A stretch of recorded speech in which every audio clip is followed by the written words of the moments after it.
Next, Advocates of Children and Youth, we have Shamoya Gardner.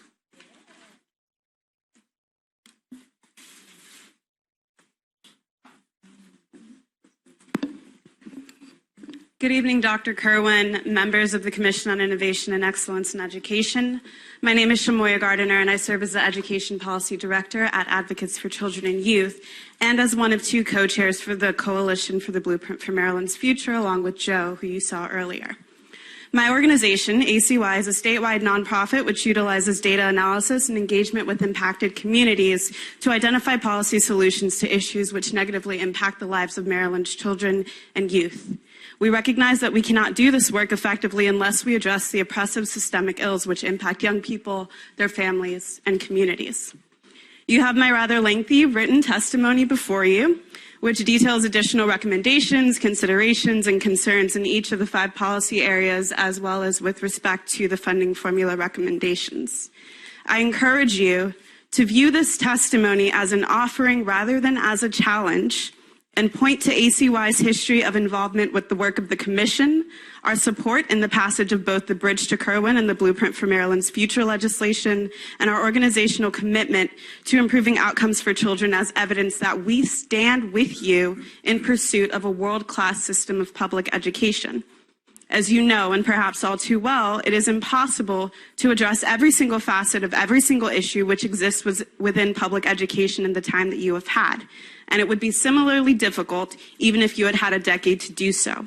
We are, in fact, advancing reforms for a system which was founded on the inequitable treatment of Black students and other groups at its very outset.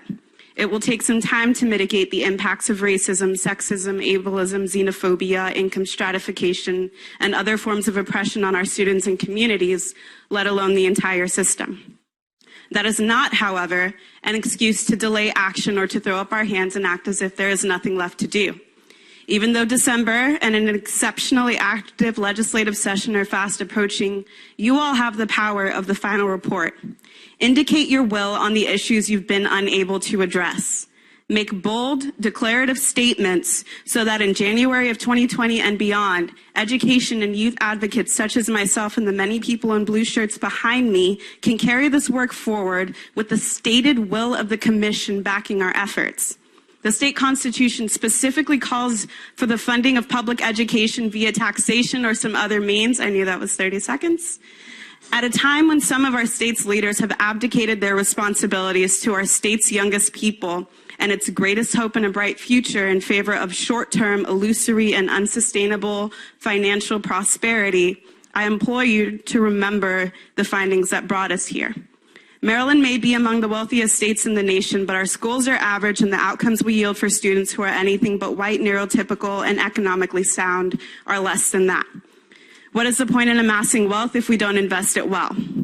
Choose agency, listen to our concerns, welcome our allyship, and remember the ultimate truth that our kids can't wait.